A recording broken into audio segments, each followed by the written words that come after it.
अरे मीना बिटिया, तू यहाँ इस वक्त? मेरी बेटी मीना को शाम के समय दरवाजे पर देखकर अरुणा जी लगभग चौंकते हुए बोली। हाँ, मैं इस वक्त? क्या अब ये मेरा घर नहीं है? अरे कैसी बातें कर रही है, मैं तो बस राजेंद्र भाई साहब कहीं गए हुए हैं, मेरा मतलब किसी के यहाँ। सीमा ने गुस्से में अपनी माँ को देखते हुए कहा। गए नहीं थे, मगर मैंने आज सब झंझट ही खत्म कर दिया। झंझट? कैसा झंझट? बेटा तू बता, राजेंद्र भाई साहब ठीक तो है ना?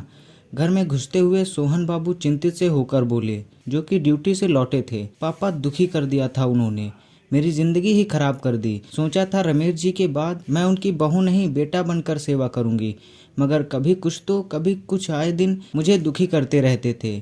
आज मैंने सब झंझट ही खत्म कर दिया। क्या किया तूने राजेंद्र भाई साहब के साथ? गुस्से से सोहन बाबू चिल्लाते हुए बोले। पापा, मुझे समझ नहीं आता, आप मेरे पापा हो या मेरे ससुर के भाई? बेटी घर आई है, बजाय इसके कि उसके दुख दर्द को पूछते बस राजेंद्र भाई साहब, राजेंद्र भाई साहब। मीना, आखिर बात क्या है? अरुणा जी बीच में बोली। मीना रो पड़ी। माँ, आप जानती हो ना, रमेश जी के जाने के बाद मैं नौकरी भी करती हूँ और अपने ससुर की देखभाल भी करती हूँ, मगर जब देखो मुझे ही ताने देते रहते थे। कल बोले मेरे दो दोस्त आए, तुमसे चाय बनाकर पिलाना भी नहीं हुआ। मैंने कहा बाबूजी दूध खत्म हो गया था तो लाने चली गई थी, लेकिन लाई तो आपके दोस्त चले गए थे। मैंने बस उन्हें बताना चाहा था तो बिगड़ पड़े और कहने लगे तुम झूठ बोलती हो, मेरा एक छोटा सा काम करने में तुम्हारी नानी मर जाती है और मेरे पेंशन पर पूरा हक जमाती हो, लेकिन मेरा ख्याल रखना भी तुमसे नहीं होता।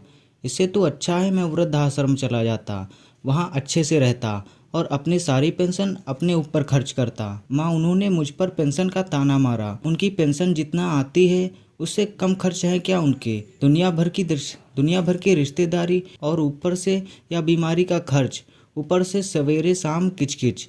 बस मैंने भी सुना दिया तो वह आग बबूला होकर बोले, तो छोड़ क्यों नहीं देती मुझे किसी वृद्धाश्रम में?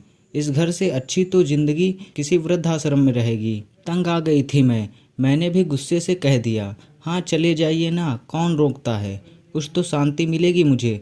बस उन्होंने अपना बैग तैयार किया और मैंने भी उन्हें कल सुबह ही शहर से बाहर वाले एक वृद्धाश्रम में छोड़ दिया। आज ऑफिस से सीधा यहाँ आ गई।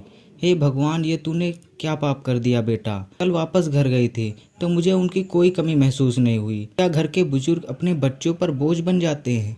ऐसे तो कल हम भी तुझे बस बोझ लगेंगे। मीना मोहन बाबू और अरुणा जी की ओर देखने लगी थी, जो कि रो रहे थे।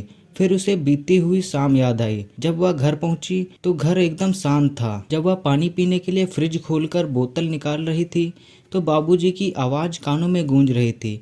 मीना, एक गिलास पानी दो मुझे भी। जी बाबूजी।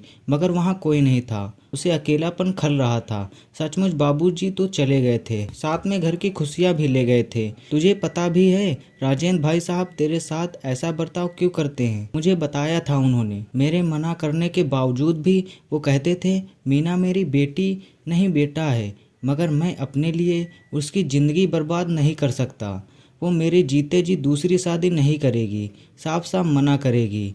वो मेरे लिए अपनी ज़िंदगी खराब कर ले, एक पिता होकर अपनी बेटी को बर्बाद होने दूं? नहीं, मैं अपने लिए अपनी बेटी को ये कुर्बानी नहीं करने दे सकता। आप उसे समझाते क्यों नहीं सोहन बाबू?